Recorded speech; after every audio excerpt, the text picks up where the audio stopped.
Ons het die afgelope paar weke verslag gedoen oor twee peilings wat die steun vir politieke partye onder kiesers gemeet het. Die peilings het op 'n beduidende afname in steun vir veral die ANC gedui. Nog 'n marknavorser het nou ook syfers hieroor bekend gemaak.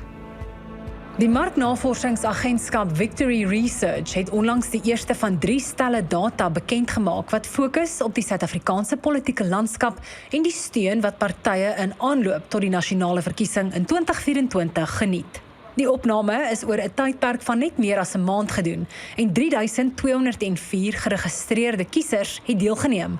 Die eerste stel syfers wat openbaar gemaak is, fokus op die ANC en sy kiesers. Volgens die opname het die ANC op nasionale vlak tans ongeveer 46,9% steun indien alle geregistreerde kiesers hul kruisies trek. Op provinsiale vlak lyk die steun vir die ANC in 3 groot provinsies so: Gauteng 29%, KwaZulu-Natal 45% en die Wes-Kaap 15%. 99% van ANC-kiesers is swart. 44% van hulle is vroue en 56% is mans. 43% is stedelik en 57% is landelik. 60% van die ANC-kiesers is werkloos. 14% is tussen die ouderdom van 18 en 29 jaar, 66% is tussen 30 en 59 jaar oud en 20% is 60 of ouer. 80% van ANC-kiesers verdien 'n maandelikse huishoudelike inkomste van R4.999 of minder. En 86% het 'n matriekkwalifikasie of laer.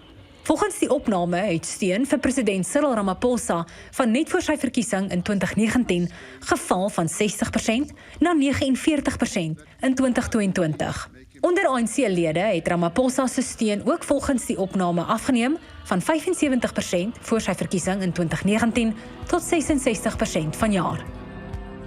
Om verder te gesels oor die skynbare daling in steun vir die ANC binne die party, sowel as onder kiesers en die moontlike redes daarvoor, sluit die politieke kommentator Gareth van Onselen by my aan en Professor Theo Venter is ook steeds hier. Gareth, so as CEO of Victory Research, you conducted the survey and you've been watching the ANC for many years. Is there anything in the research that surprised you? Not really. Just to be clear up front, I mean, we conduct the research on behalf of a client, as the Social Research Foundation, but they have allowed us to comment on it very nicely of them. So nothing stood out as spectacular or out of line. I think it's kind of falls in line with common sentiment at the moment. The ANC is in decline, mirroring that. Cyril Ramaphosa's favourability is dropping somewhat. And those two things are kind of working together to bring the ANC down to around 50%, which looks like it's going to be the real battleground for the party in about 18 months' time.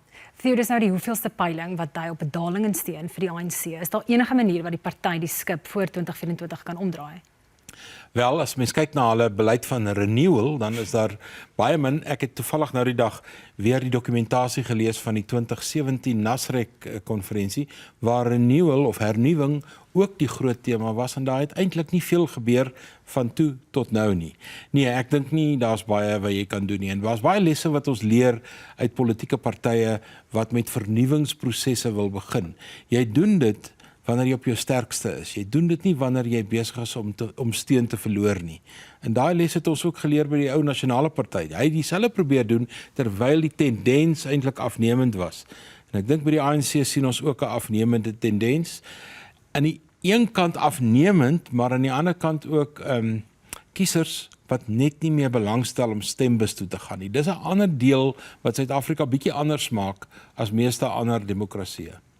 Gareth, let's talk about the party's provincial support, specifically in Gauteng and KwaZulu-Natal. What can you tell us about that?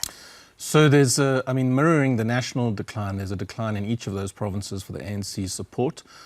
Disturbingly for the ANC, we've got it just below 50%, although there's around a 4% margin of error, so they're probably on the 50% margin one side or the other in KZN. In Gauteng, they're in deep trouble. They're in the around 30% bracket. And in the Western Cape, the party's finished. But that's pretty much a well-known fact now. They simply can't function as an opposition party and have done nothing but stagnate in that province. So across the board, in all 3 of those provinces, which importantly are big urban provinces, the ANC is in serious trouble. Theo, is die party dan nou 'n landelike party? Wel, as 'n mens kyk na syfers wat vandag uitgekom het oor watter provinsies gaan wie en watter getalle gaan hulle by die nasionale konferensie wees, dan verteenwoordig KwaZulu-Natal 20% van die afgevaardigdes na die nasionale konferensie.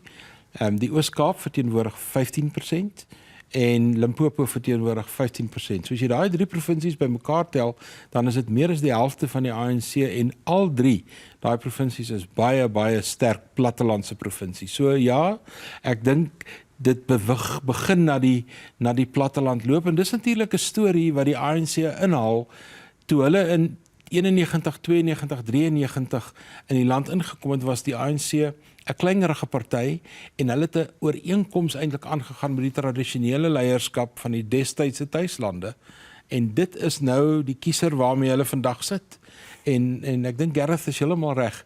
In die stedelike sentra, in Kaapstad weet ons nou die hele Wes-Kaap, maar Gauteng wat 26% van die land verteenwoordig, is krities vir die ANC en hier verloor hulle steun. Gareth, in the survey we also see a decline in support for President Cyril Ramaphosa.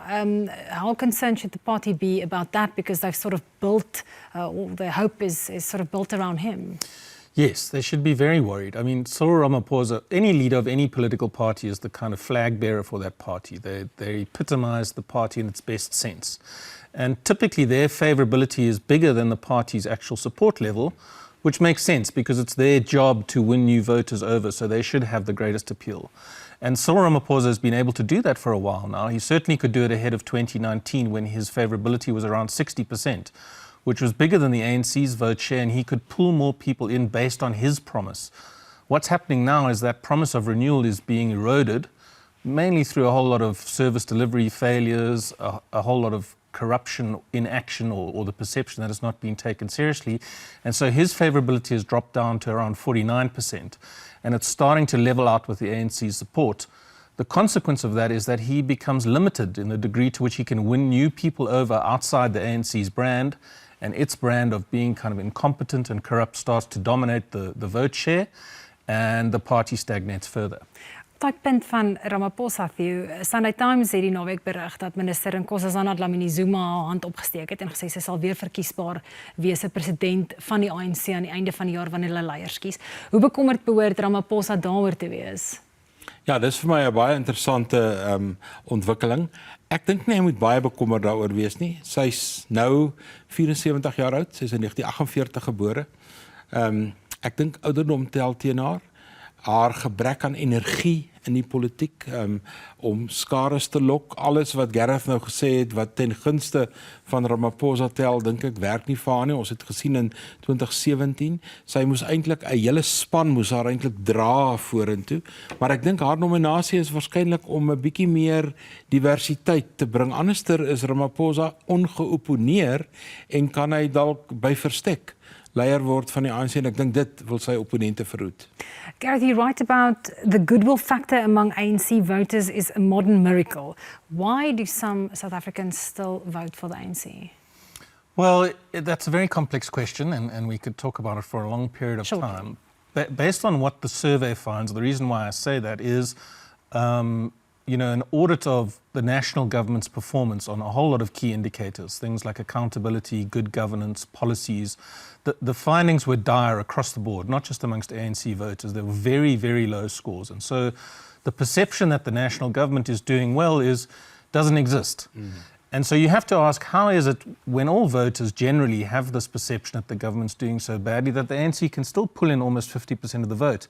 And I think a large part of that reason, according to the survey, it's not the whole reason, there are a whole lot of other important factors at play, but a large part is that people are holding out for something to happen to renew this party, and it's just not happening. Hence, all these indicators are declining. Gareth, Theo, baie dankie.